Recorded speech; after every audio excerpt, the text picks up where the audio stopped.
할렐루야. 아멘. 우리 마태복음 5장 1절로 12절 말씀, 하나님의 복받은 자들이라는 제목에서 산상수훈, 우리가 이제 순서가 되어서 살펴보는 그런 시간을 갖습니다. 산상수훈, 예수님께서 두 번째 유월절 때 예루살렘에 내려가셔서 베데스다 연못가를 방문하신 적 우리가 지난주에 봤습니다. 38년 된 병자를 예수님께서 찾아가셔서 고쳐주셨죠. 그리고 나서는 여기에서 세례 요한의 체포 소식을 듣게 됩니다. 예루살렘에서 세례 요한이 체포되면 이제 세례 요한은 처형되게 될 겁니다. 그 다음 순서는 누군가요? 예수님 순서가 되겠죠. 바리새인들과 종교 지도자들이 이제 세례 요한을 체포해서 죽이면은 그 다음은 예수님 순서가 되도록 되어 있습니다. 예수님께서 세례 요한이 체포되고 있다는 이야기를 듣고 나서는 이제 예수님 자신도 얼마 후에 이러한 핍박과 또 십자가 처형이 있을 것을 직감으로 아시는 거 아니겠습니까? 그래서 예수님이 오셔가지고 십자가 사역을 담당하는 것으로 끝나면 안 되죠. 뭐냐면은 십자가 사역을 하시고 나셔서 그것을 전할 수 있는 제자들이 필요하잖아요. 이 제자 삼는 사역이 중요합니다. 그래서 예수님께서 이제 제자를 본격적으로 양성할 수 있는 그러한 기회를 만들기를 원하시는 거예요. 그래서 갈릴리로 올라가십니다. 그래서 갈릴리 대사역이 시작되는 거예요. 그래서 갈릴리에서 1년 반을 계시게 됩니다. 1년 반이면 예수님의 공생에서 짧은가요? 긴가요? 길죠. 예수님의 공생이가 3년 반이니까 1년 반을 갈릴리에서 보내시게 됩니다. 이 갈릴리에서 보내시면서 주로 하셨던 사역의 목적이 뭐냐면 제자들을 양성하는 거예요. 제자들 지명하시고 제자를 양성하신 그런 부분을 보게 됩니다. 그래서 1년 반 이렇게 보내시게 되는 거죠. 우리가 오늘 이러한 가운데서 갈릴리 대사역을 보게 됩니다. 갈릴리는 여기 아니겠습니까? 갈릴리 지역이 바로 여기가 되겠죠. 그래서 예수님께서 이 갈릴리 지역을 시작하신데 12제자를 지명하면서 예수님께서 마태를 부르셨습니다. 마태를 바로 갈릴리 사역을 하시면서 예수님께서 마태를 제자로 부르시거든요. 마태는 직업이 뭐였습니까? 세리였거든요. 세리라는 것은 텍스 컬렉터, 세금 거두는 사람 아니겠습니까?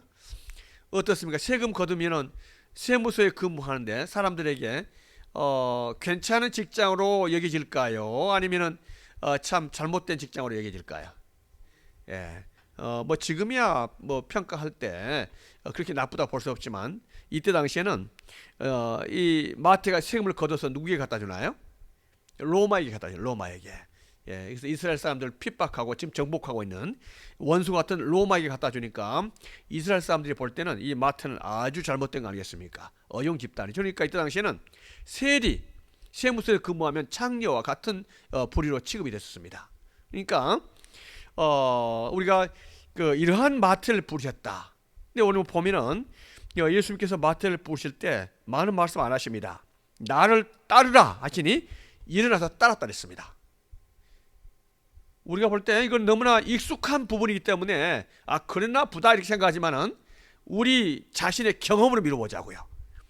자, 이 마태가 세리 근무하고 있어요. 그런데 예수님께 지나가시다 나를 따르라 일터에서 부르셨어요. 그러면 우리 같으면 모든 걸 다 버려두고 예수님을 즉각적으로 따를 수 있나요? 생각들 많죠.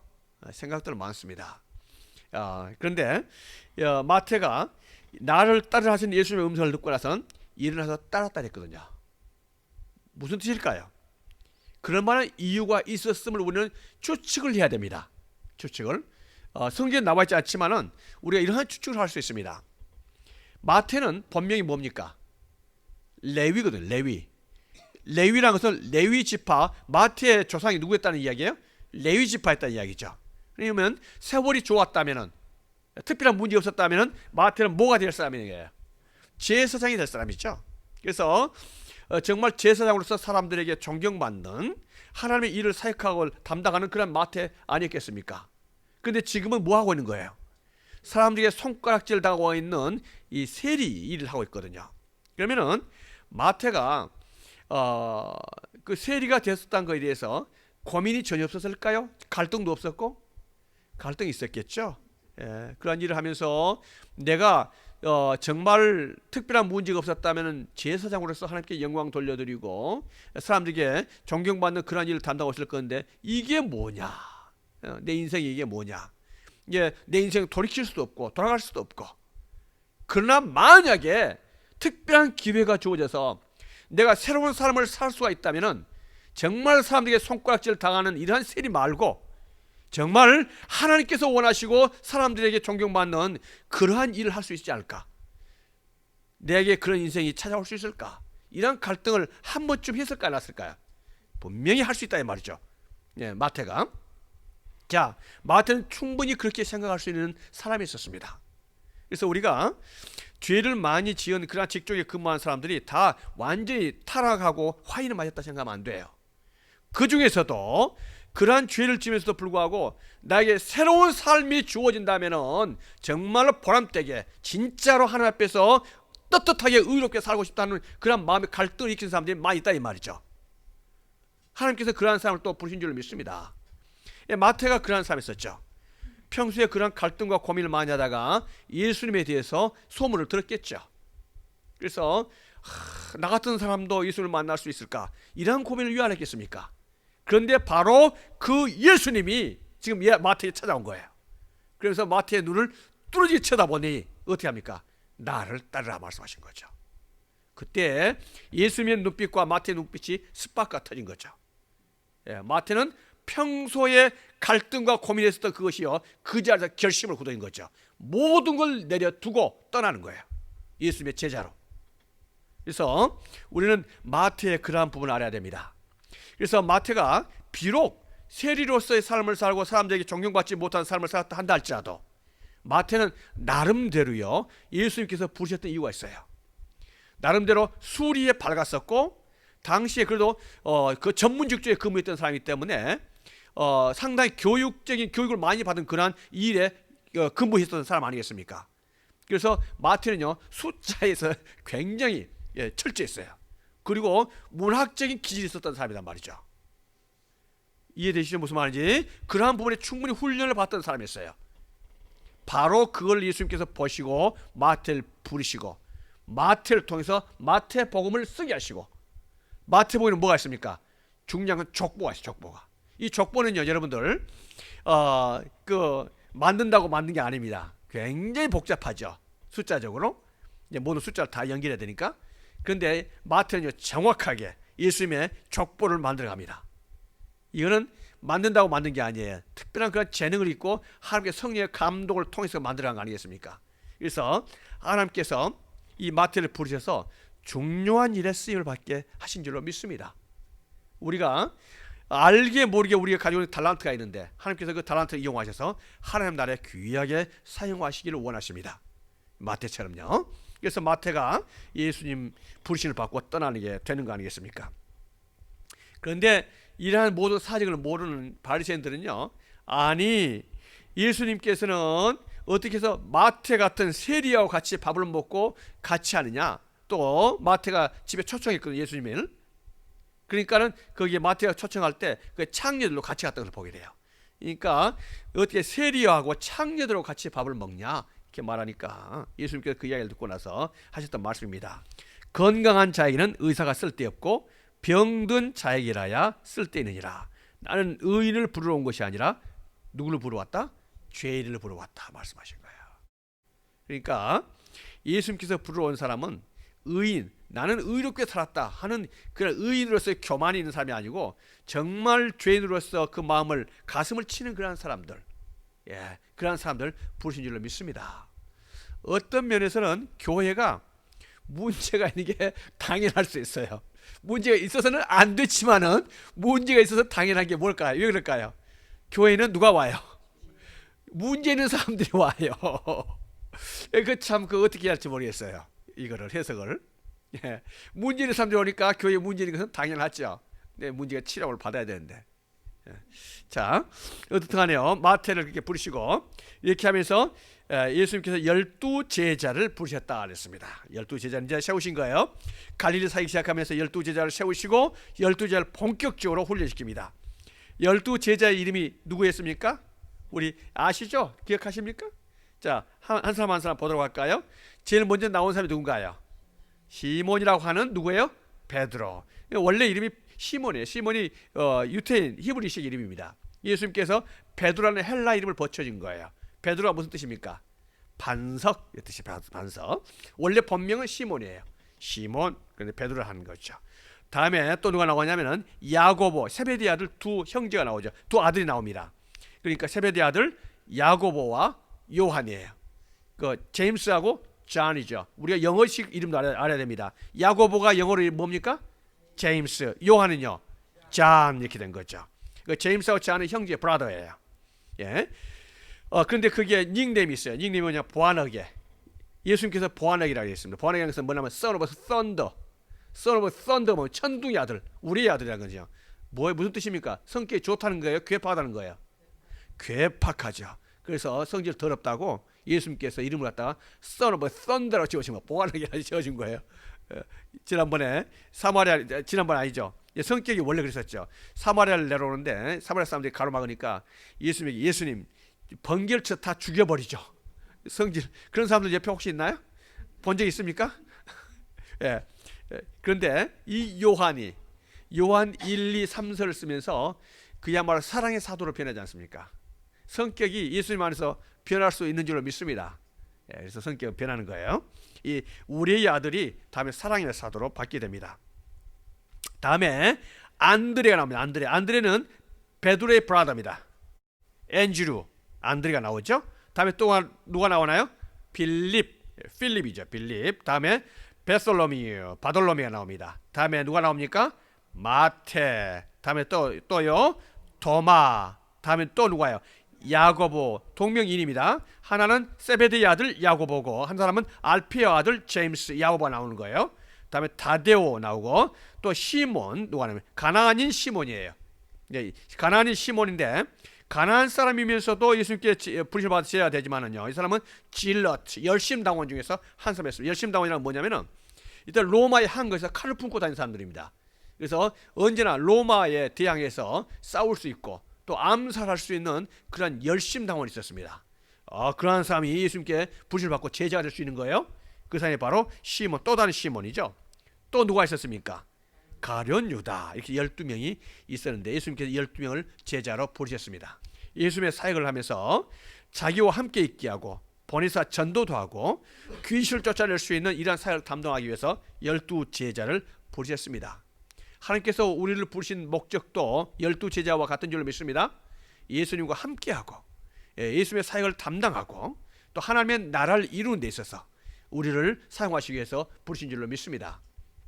부르시고 나셔서 예수님께서 팔복산으로 이제 올라가시게 되는 거예요. 팔복산. 이 팔복산인데요. 여기에서 산상수훈을 말씀하십니다. 산상수훈은 Sermon on the Mount이에요. 산 꼭대기에서 하신 sermon, 설교란 뜻이죠. 그래서 예수님께서 무리가 많이 이렇게 예수님께 이렇게 오는 것을 보시고 이제 제자들에게 입을 열어서 가르쳐서 하나님의 말씀을 해준 게 산상수훈입니다. 이게 마태복음 5장, 6장, 7장이에요. 그래서 산상수훈, 팔복산은요 이랬습니다. 여기에요. 밑에 있는 호수는 갈릴리 호수입니다. 근데 여기에 보면은 언덕 꼭대기에 뭐가 있죠? 건물도 있고. 보이나요? 안 보이나요? 보이죠? 잘 안 보일 것 같아요. 제가 크게 확대해 왔습니다. 이렇게 됐어요. 이게 팔복교회예요. 이렇게 해서 예수님께서 이때 당시에 여기에 있는 사람들에게 이때 여기에 이제 우리 상상할 수 있잖아요. 예수님께서 이 산 꼭대기에 있었을 때 수만 남자만 해서 5천 명 정도, 한 2만 명 정도가 쫙 앉아 있을 때 여기서 말씀하신 거죠. 당시에 스피커가 있었을까요? 없었을까요? 없었죠. 근데 예수님께서 이 말씀을 증거하신 거 아니겠습니까? 여기서 이렇게 하신 거죠. 팔복교회 우리 성지순례 다녀왔습니다. 자, 이렇게 해서 예수님께서 산상수훈, Sermon on the Mount 이렇게 말씀하신데 산상수훈을 할 때 우리가 비교를 해야 될 게 있습니다. 구약 성경에서 산에서 하나님의 말씀을 받은 분이 있었죠. 모세 있었습니다. 모세가 시내 산에서 하나님의 말씀을 받지 않아요. 그런데 이제 예수님께서는 모세는 하나님의 말씀을 받았지만은 예수님께서 하나님의 말씀을 전하시잖아요. 그러니까 예수님의 산상수훈은요, 신의 산 언약과 대칭이 되는 것으로 이해를 하셔야 돼요. 예, 구약 성경에는 신의 산, 신약 성경은 뭐예요? 산상수훈 이렇게 됩니다. 그러니까 예수님은요, 새 모세, 뉴 모세스, 새 모세로서의 예수님께서 말씀하시는 거예요. 그러니까 대칭 관계를 우리가 아셔야 됩니다. 모세는 이렇게 말했지만은 나는 너희에게 이르노니 하는 예수님의 말씀인 것을 보게 되는 거예요. 그래서 모세와 모세의 같은 대칭적인 관계에서의 예수님의 이 말씀을 보게 되는 거죠. 그래서 예수님께서는 뭐라고 말씀하시냐면은 옛 사람에게 말한 바 너희가 들었으나 나는 너희에게 이르노니 이렇게 말한 거예요. 이렇게 말씀하시는데 옛 사람이 누굴까요? 모세죠. 모세가 말했던 그 말씀, 이스라엘 백성들에 있어서는 모세 그러면요, 그야말로 신앙의 아버지, 신앙의 영웅 아니겠습니까? 건국의 아버지죠. 출애굽에 있었던 당사자 아니겠습니까? 모세의 위치를 모세와 동등하게 할 사람이 없습니다. 모세는 그 정도 위치가 있는 사람 아니겠습니까? 그런데 예수님께서는 뭐라고 말씀하시냐면 옛 사람들 모세가 말했다 한다 할지라도 나는 너희에게 이르노니 이렇게 말씀하신 거예요. 그러니까 모세가 말했던 그 이상의 위치, 그 위치에서 아니면 그 대칭될 수 있는 더 그 위상이 그 위에서의 그러한 말씀으로 위치로서의 말씀을 하시는 거예요. 그러니까 예수님보다도 모세보다도 예수님이 더 높다 이렇게 말씀하시는 거죠. 그래서 뭡니까? 모세가 줬던 그 율법을 재해석해 주는 거예요. 모세가 말했던 그 율법을 예수님께서 재해석해야 되죠. 그러니까 여러분 이 법을 해석할 때 법의 의도와 취지를 가장 잘 아는 사람이 누굴까요? 당연하죠. 법을 만든 사람이죠. 법을 만든 사람은 법을 만들어야 될 수밖에 없었던 법의 정신을 안단 말이죠. 법의 정신을. 그렇다면은 이 모세 율법을 누가 주셨어요? 누가 만들었습니까? 모세가 만들었나요? 아니죠. 하나님께서 만드신 거 아니겠습니까? 그렇다면 하나님의 아들이었던 예수님께서 법을 주신 거 아니겠습니까? 그러면 예수님께서 이 법의 정신을 너무나 잘 알고 계신 거예요. 사람들은 이 법 자체에 그 내용보다도 문자적인 것에 관심이 있죠. 그래서 그 법이 지키지를 못하는 거예요. 그러나 예수님께서는 이 법의 율법을 재해석해 주는 거죠. 그래서 그 율법의 본질을 말씀하십니다. Essentials of the law, 법의 정신, 법의 그 본질을 말씀하신 거죠. 그래서 우리가 다음 주에도 살펴보겠지만요, 산상수를 보면은 그 법의 그 본질 자체를 알게 돼요. 법의 본질을. 어떻습니까? 예를 들어서 모세의 법에서는요, 사람을 실제로 죽여야 돼요. 그래야지 살인죄가 되는 거예요. 죽이지 않으면은, 행동에 옮기지 않으면 죄가 아니에요. 그렇죠? 다른 여자와 남자를 보고 나서 실제로 강간을 하고 간음을 해야지 강간죄예요. 간음죄고. 생각만 가지고서는 죄가 아니단 말이죠. 그런데 예수님께서 뭐라 말씀하십니까? 형제를 미워하는 것 자체가 그걸 살인죄에 들어가는 거예요. 그렇죠? 예, 이성을 보고 음욕을 품으면 벌써 뭐예요? 예, 그거는 간음죄다 이렇게 들어간 거예요. 그러니까 그 마음부터 예수님께서 터치하신 걸 보게 됩니다. 그래서 나는 너희에게 이르노니, 이게 법을 만들었던 그 위치에서 예수님께서 말씀을 하시고 계시다 이렇게 보셔야 됩니다.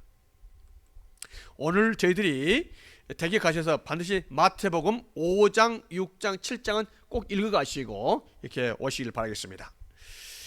그래서 우리가 이 마태복음 산상수훈의 팔복에 대해서 살펴보기를 원하는데요, 아까 우리가 읽었기 때문에 넘어가도록 하겠습니다. 하나를 살펴보도록 하겠습니다. 이 산상수훈의 주제가 뭐냐 한다면요, 복이에요. 복. 여러분 성경의 주제가 뭘까요? 복이입니다. 성경의 주제가 복이에요. 블레싱이에요. 예, 우리가 분명히 아셔야 돼요. 우리가 복 받기 위해서 하나님 믿나요? 그래야 돼요. 예, 저주 받기 위해서 하나님 믿는다면 어땠습니까? 하나님 믿을 사람이 있어요? 없죠. 우리 왜 저주 받기 위해서 하나님을 믿어요? 복을 받기 위해서 하나님을 믿고 예수님을 믿고 신앙생활을 한단 말이죠. 그렇다면 사람들이 말할 때 뭐 치사해, 복 받기 위해서 예수님을 믿냐? 우리는 복 받기 위해서 예수님을 믿을 줄 믿습니다. 근데 복에 대해서 사람들이 많이 오해를 해요. 왜냐하면 복에 대해서 설명이 잘못되었기 때문에 그렇습니다. 세상적인 복과 성경에서 말한 복이 달라요. 의미가. 성경에서 말한 것은 철저하게 Kingdom of God, 하나님 나라와 관련이 됐습니다. 스피리추얼 블레싱이 먼저예요. 하나님의 나라와 복, 하나님과 함께함이 복인 줄 믿습니다. 그래서 우리가 세상 사람들과의 관계 속에서 이것이 잘 정리가 돼야 돼요. 먼저 세상 사람들이 생각할 때는 복이 뭐냐 말하면 우리가 불교와 유교 살펴봐야 돼. 불교, 영어로 불교가 뭘까? 크리스. 불교 모르지? 그러니까 부디즘에서 유교란 것은 컨퓨시즘. 예. 자, 이거를 근데 불교에서 그 복이 뭐냐면요. 인생은 인간 자체 생애가 서퍼링, 고통이라고 생각해요. 고통. 이거 뭐냐면 생로병사가 고통이에요. 태어나고 늙고 병들고 죽는 것이 고통이다. 서퍼링이다. 이렇게 해석을 합니다. 그러니까 복이라는 게 뭐냐면은 이 생로병사에 고통이 없는 것이 복이다. 이렇게 말해. 그 다음에 또 사고가 있는데요. 애별이고, 원증회고, 구부듣고, 오음성고의 사고. 이거 뭐냐면 애별이고라는 것은 뭐냐면 사랑하는 사람들과의 이별. 사랑하는 사람과 이별. 예. 사랑하는 사람과 이별 뭘 의미할까요? 죽음을 의미하겠죠. 원증회고, 원망과 증오가 있는 사람하고 만나는 거. 외나무다리에서. 이것도 고통이다. 그러니까 자기가 정말 싫은 사람하고 같이 살아가는 거. 이것도 고통이다. 이렇게 말하는 거죠. 세상 사람들은 남편이 누구냐 이렇게 말하면 뭐라 합니까? 왼수. 남편하고, 그 싫은 남편하고 부인하고 산 다음에 고통이 되겠죠. 우리 가운데는 없죠. 네. 구부듣고가 뭘까요? 구부듣고라는 것은 내가 갖고 싶지만 가질 수가 없어요. 가질 수가 없어요. 얼마 전에 어디 커피숍에서 이야기하는데 어떤 사람들이 차에 대한 이야기가 있었습니다. 좋은 차 갖기를 원하고 또 좋은 차 갖고 싶고 이런 이야기를 하죠. 그런데 최고의 차가 예를 들어서 벤츠라고 쳐요. 그러면은 최고의 차에 벤츠 타고 다니는 사람이 부러워요. 그 말은 뭐예요? 내가 벤츠를 타지 못한다면 뭐예요? 그게 부럽다는 이야기는 뭐예요? 나는 불만이 있다 얘기 아니겠습니까? 만족하지 못한다 얘기 아니겠습니까? 그럼 뭐예요? 벤츠를 볼 때마다 뭔 생각이 들어요? 만족하지 못한 고통이 따라오겠죠. 우리 가운데 그거 없죠? 예, 우리 가운데서는 벤츠는 가지고 있는 그 자체 차 가지고도 충분히 만족할 수 있는 그 만족이 없으면 말미암아 온 거 아니겠습니까? 이게 뭐예요? 구부듣고죠. 예, 이겁니다. 예수님께서는 벤츠 타고 다니셨나요? 뭐 타셨어요? 예? 나귀 타시죠. 나귀. 그러니까 속이 하나님의 말씀으로 은혜로 꽉 차 있는 사람은 나귀 타고도 만족하고 기뻐하지만은 이게 없으면요 뭡니까? 벤츠 타고 다니는 사람 보면은 언제나 뭡니까? 구부듣고죠. 그게 고통이 되는 거 아니겠습니까? 우리 속에는 하나님으로 말미암아 이런 모든 고통이 해결된 줄로 믿습니다. 오음선거, 인간의 모든 것들이 참 우리 가운데서 이게 언뜻 나타나는 그런 것들, 이런 것을 피하는 것이 복이다. 굉장히 부정적이죠. 그러니까 소극적이고 이게 불교다는 거예요. 유교에서는 오복을 말하죠. 장수하고 부귀가 있고 건강이 있고 유호덕, 덕이 있고 고종명, 뭡니까? 죽을 때에 곱게 죽는 것, 이게 고종명입니다. 유교에서는 이런 것들을 오복이라고 말합니다. 이러한 것들이요 인간에 있어서는 이러한 것들로 말미암아 영향을 받은 바로 그러한 복에 관계된 것들이에요. 요즘 같은 경우에는 뭐 심지어는 이빨 좋으면 오복 중에 하나 이렇게 말하잖아요. 예. 저는 치아가 안 좋아가지고 참 그렇습니다. 자손, 부부 해로, 또 손 접대할 만한 재산이 좀 있어야 된다. 이게 복 중에서 하나로 들어가기도 하고, 뭐 명당에 묻히는 것들, 뭐 이런 것들입니다. 자, 이것이 우리에서 진정한 복의 개념으로 들어갈 수 있을까요? 성경에서 말하는 복이 이 정도 수준일까요? 하나님께서 아브라함을 부르셨습니다. 하나님께서 아브라함을 부르셨는데 하나님께서 주신 특별한 미션을 주시잖아요. 그 미션이 뭡니까? 너의 고향과 친척과 아버지의 집을 떠나라. 그래서 내가 너에게 보여줄 그 땅으로 가라. 먼 길을 이민을 가라. 이거 아니겠습니까? 먼 나라로. 그래서 우리가 한국에서 미국으로 온다면야 더 좋은 나라로 갈 것이고 미국이라는 특정 지역이 주어졌잖아요.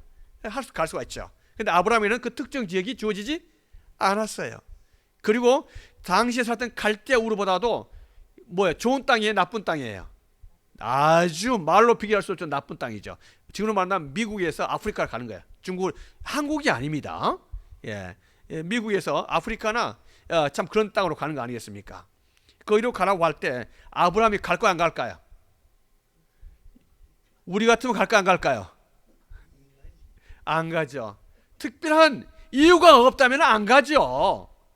하나님께서 아브라함을 설득시켜야 되잖아요. 설득시키는 건 누구 책임이에요? 하나님의 책임이죠. 하나님께서 아브라함의 마음을 감동시키지 못한다면 하나님 책임이에요.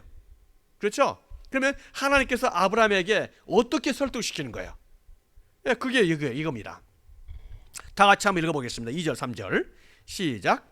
내가 너로 큰 민족을 이루고 내게 복을 주어 내 이름을 창대하게 하리니 너는 복이 될지라. 너를 축복하는 자에게는 내가 복을 내리고 너를 저주하는 자에게는 내가 저주하리니 땅의 모든 족속이 너로 말미암아 복을 얻을 것이라 하시니라는 거예요. 한마디로 봐서 뭐예요? 너에게 복을 주겠다. 복을 주겠다 뿐만 아니라 뭐예요? 너는 바로 복이 된다. 이렇게 You will be a blessing. 너는 복이 될 것이다. 이렇게 말씀하신 거죠. 너로 큰 민족을 이루게 하겠다. 아브라함 나이가 75세입니다. 75세에서 그야말로 족장의 위치에 있고 가질 것은 다 가질 수 있는 그러한 재력도 있었어요. 그런데 치명적인 약점이 아브라함에 있었습니다. 뭘까요? 자식이 없어요. 자식이 없어요. 75세에 지금도 힘들겠지만은 대가 끊겨진다면 이때 당시에는 대가 끊겨진다는 것은요 굉장히 어려운 일 아니겠습니까? 자, 이러한 큰 약점 가운데 있을 때에 바로 하나님께서 아브라함의 가장 그 큰 약점을 갖다 건드신 거죠. 뭡니까? 너로 한 자식 준단 말이 아니잖아요. 뭡니까? 한 민족, 큰 민족이 한 민족뿐만 아니라 a great nation을 주겠다 말씀하신 거죠. 그러면 아브라함 마음이 움직일까요, 안 움직일까요? 관심 있을까요? 관심 있죠, 당연히. 관심 있죠? 그러면서 내 이름을 창대하게 할 것인데 너는 복이 될지라. 너를 축복하는 자에게는 내가 복을 내리고 너를 저주하는 자는 내가 저주하겠다. 무슨 뜻입니까? 바로 창조주 하나님이 내가 너의 편이 되겠다 이렇게 말씀하신 거예요. 나는 너 편이다.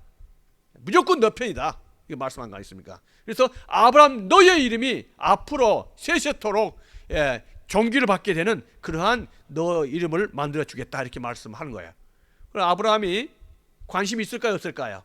있죠. 동네 할아버지가 아니라 열방의 땅의 모든 족속이 너로 말미암아 복을 얻을 것이라. 한 민족일 뿐만 아니라 열방 세계가 너로 말미암아 복을 받는 바로 하나님의 자녀가 될 것이다 이렇게 말할 때 관심 없으면 안 되죠. 아브라함이 눈이 번쩍 뜨는 거 아니겠습니까? 동네 할아버지가 살기 싫습니다.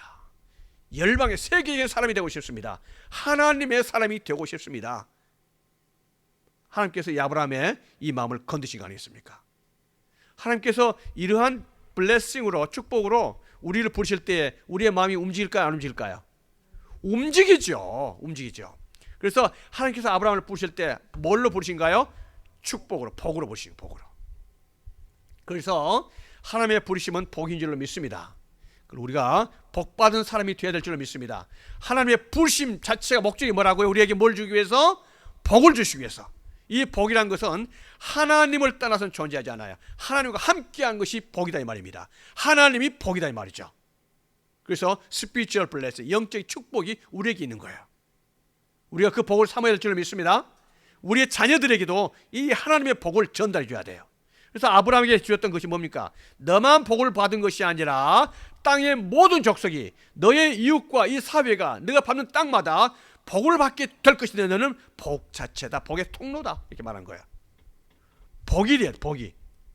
나를 통해서 내 친구가 블레싱을 받아야 되고 나를 통해서 날 만나는 사람마다 복을 받아야 돼. curse, 저주가 아니라. 이것이 하나님께서 아브라함을 부르신 목적이고 우리를 부르신 목적인 줄로 믿습니다. 우리만 잘된 것이 아니라 누가 또 잘 돼야 되는 거야. 나를 통해서 우리 자녀들이, 우리의 이웃들이, 우리 친척들이 복을 받는 채널 오브 더 블레싱이 되어야 될 줄 믿습니다. 이것이 하나님께서 아브라함을 부르신 복의 목적입니다. 한문에 이 복을 언젠가는 말씀드렸습니다만은 한번 살펴보도록 하겠습니다. 이 복복자가요, 벌시변에 다에 한일 입구변에 받전자입니다.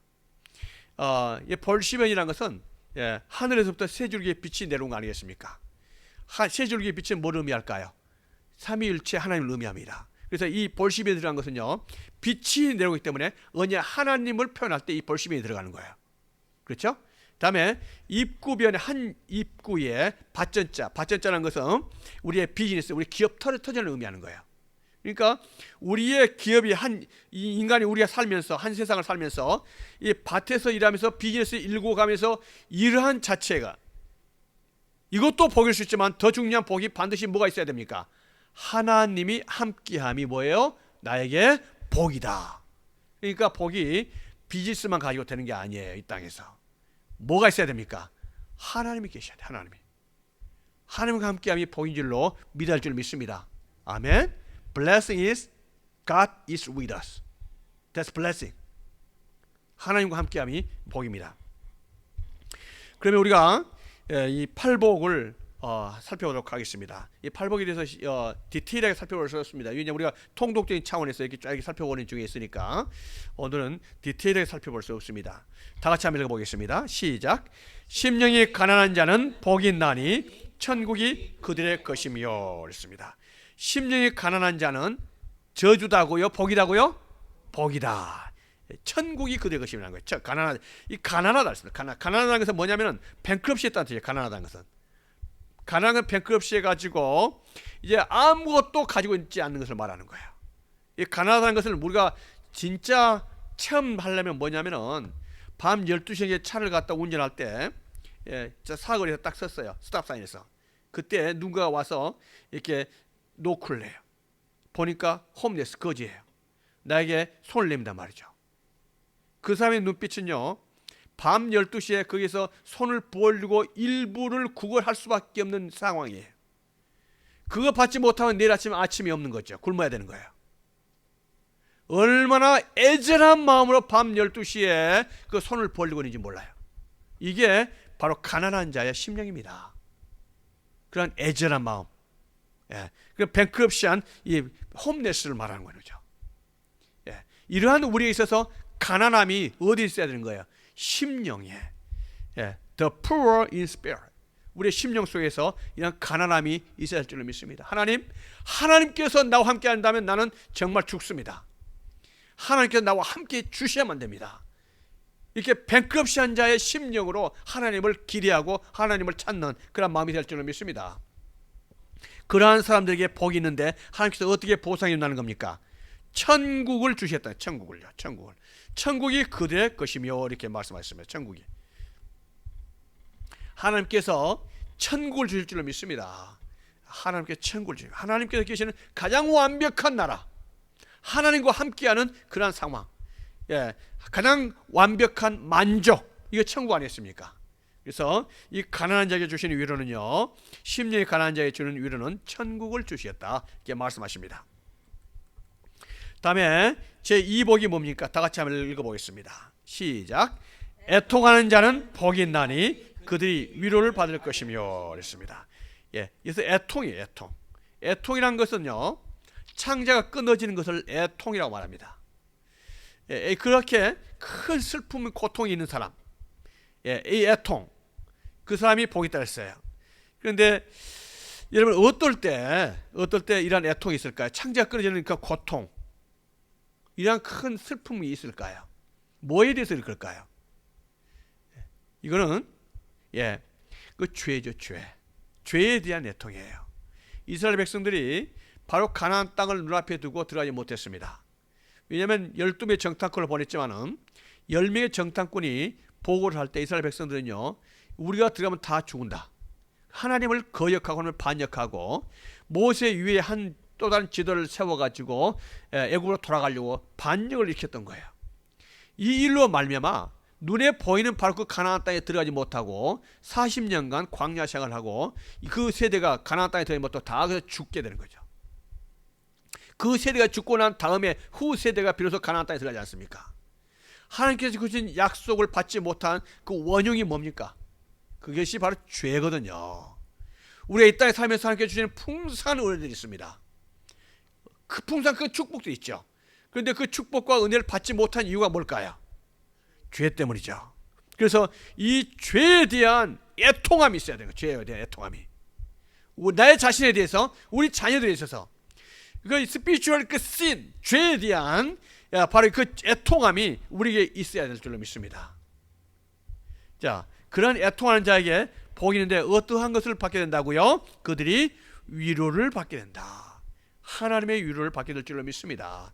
위로를 받는 것은, 위로라는 것은 하나님께서 곁으로 부르신 거예요. 하나님 곁에 두면서 하나님께서 등을 두드려 주시는 그러한 것을 위로라고 말합니다. 우리가 죄로 말미암아 하나님과 함께하지 못함으로 말미암아 그 마음에 애통함이 있을 때 하나님께서 그 마음을 받으시고 위로해 주실 줄로 믿습니다.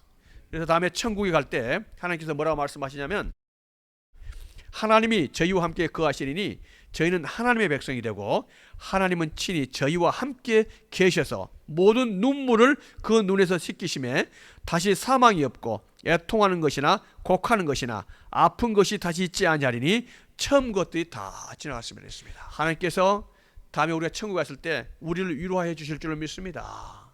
그래서 하나님께서 우리와 함께 하시고 우리의 눈물을 씻겨 주시고 우리 한숨을 씻겨 주시고 우리를 정말 축복해 주시는, 바로 그것이 애통하는 자에게 주어지는 축복이다. 그래서 이 땅에 살면서 애통 반대말이 뭘까요? 애통. 예? 비통이 아니죠. 애통하고 비통 비슷한 말. 예. 애통한다는 말은 이 세상에서 즐긴다 이런 뜻이 되겠네요. 이 세상에 탐닉하고 이 세상에 푹 빠져 살고, 이미 이 세상에서 탐닉하고 푹 빠져 살고 이 세상을 즐기기 때문에 천국이 주어지지 못해 천국의 필요성도 못 느끼죠. 우리가 이 땅에 살면서는 참 그 하나님 나라에 대한 애통함이 있어야 될 줄로 믿습니다. 우리가 다 할 수 없으니까 오늘 3복까지만 하도록 하겠습니다. 3복 다 같이 한번 읽어보겠습니다. 시작. 온유한 자는 복이 있나니 그들이 땅을 기업으로 받을 것이며 했습니다. 온유한 자, 온유한 자는 복이 있다 이렇게 했어요. 온유 반대말이 뭘까요? 강팍한 거, 악착 같은 거, 막착이라면 좀 그러네요. 강팍하다는 말이 맞겠네요. 이 강팍하다는 말은 온유와 강팍의 그 초점이 맞춘 것은 내 자신에 있어요. 내 거에 대해서, 내 거에 대해서, 내 거에 대해서 그냥 강팍하게 집착하고, 그 양보하지 않고 내 거에 대한 그 집착, 나에 대한 강팍함, 이걸 말하겠죠. 누군가가 내 걸 건들고 터치한다면 내가 그걸 용서할 수가 없어요. 내 거는 건들지 말아야 돼. 양보할 수가 없어요. 그러나 하나님을 아는 사람들은요 온유할 수 있죠. 하나님을 아는 사람들은요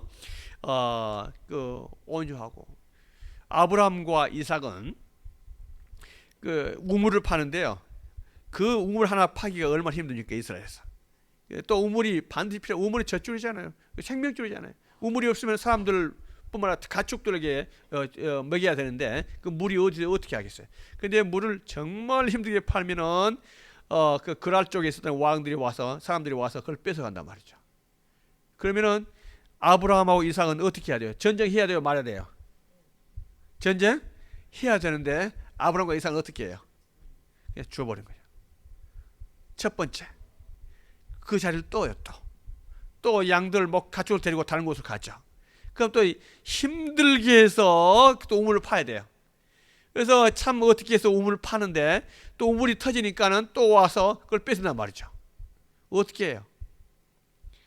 줘요, 전쟁해요? 죽여야 되겠죠. 두 번째도 그렇다 쳐요. 세 번째도 그래, 세 번째도. 어떻게 해야 돼요, 그거? 좋은 사람 줘버릴 수 있어요? 네 번째는요? 이거 힘든 일이죠. 여섯 번째는요? 말은 잘해요. 말은 잘해. 누군가 내 거 가지고 간다면요, 그냥 노발 대발 다 싸우죠. 뭐 그러지 않겠습니까? 이거는 쉬운 일이 아닙니다. 이렇게 해서 아브라함과 이삭이 7번째까지 하는 거예요. 7번째까지. 이거 인간을 보면 미치는 거죠. 자기 식솔들도 그렇고 그 가축들 물이 없으면 어떻게 됐어요? 7번째까지 가니까 하나님께서 그 마음을 받으신 거예요. 그럼 아브라함과 이삭은 왜 그랬을까요? 그냥 힘이 없어서 그냥 이거 자포자기 상태에 줘버렸을까요? 그거하고 다르죠. 하나님께서 나와 계시기 때문에 전쟁보다도 하나님을 믿고 떠나는 거예요. 하나님을 믿고 떠나는 거예요. 그러다 보니까 축복을 누가 해주시는 거예요? 하나님께서. 7번째 우물이 터진 거예요. 그게 브엘세바. 브엘세바라는 동네가 그렇게 탄생하게 되는 거예요. 그래서 그 다음에 아브라함의 보금자리가 되잖아요. 하나님께서 복을 주실 줄로 믿습니다. 온유란 것은 그냥 술에 술 탄 듯 물에 물 탄 듯 그냥 내 거 무조건 포기하고 누가 뭐라면 누가 뭐라면 흥 하고 따라가는 게 이걸 말하는 게 아니에요. 무조건 성격이 좋은 게 아니에요. 하나님을 믿고 하나님을 믿음으로 말미암아 내 것을 포기하는 거. 그 사람을 위해 주는 거. 이거를 갖다가 온유라고 말합니다. 이거를 하나님을 바라보지 않는다면 안 되잖아요. 그러다 보니까 결국 얻은 것이 브엘세바. 하나님께서 주신 터지는 줄 믿습니다. 하나님께서 반드시 책임져 줄 줄로 믿습니다. 온유한 자예요. 그래서 그들에게 주어진 것은요, 땅을 기업으로 받게 돼. 땅을 기업으로 받는다는 말은 최후의 승리자를 말하는 거예요. 최후의 승리자. 그리고 가장 영향력이 있는 리더로 성장한다는 거죠. 다음에 그날 왕이 와서 뭐라 말합니까? 너와 하나님께서 반드시 너와 함께한 걸 우리가 봤다. 그래서 나는 너와 화친 조약을 맺기로 한다. 나도 앞으로 너를 갖다가 힘들게 하지 않을까? 너도 우리를 갖다가 힘들지 않도록 우리 조약을 맺자. 오히려 이 그랄 왕이 와서 그걸 원하는 거예요. 그걸 원하는 거다 말이죠. 여러분, 우리가 세상을 살아가는 방법이 악착같이 그렇게 산다고 되는 거 아닙니다. 하나님께서 주시는 방법은 하나님을 믿음으로 말미암아 그 온유한 마음을 가진 자에게 주어지는 최종적 축복은 땅을 기업으로 받는 최후의 승리를 의미하고 있습니다. 믿기가 힘들죠? 어떻습니까? 믿기가 힘드니까 믿을 수 있습니까? 믿어지지만은 행동하기는 쉽나요? 어렵나요? 어렵죠. 그렇지만 그렇게 해야 될 줄로 믿습니다. 이게 온유한, 왜 그렇게 해야 됩니까? 하나님께서 축복을 주시니까. 우리는 하나님께 주신 축복을 기대하니까. 그렇게 할 때 브엘세바를 얻게 되는 하나님의 땅을 기업으로 받게 되는 축복을 받게 될 줄로 믿습니다. 이 삶의 법칙을 우리가 믿습니까? 왜 믿습니까? 하나님의 말씀이기 때문에. 이게 하나님께 주시는 우리 spiritual principle, 룰이에요. 이걸 따라야 될 줄로 믿습니다. 그래서 우리가 하나님 앞에서 복을 받는 우리 모든 분들 되시기를 축원드립니다. 아멘. 기도드리겠습니다. 하나님 아버지 감사드립니다.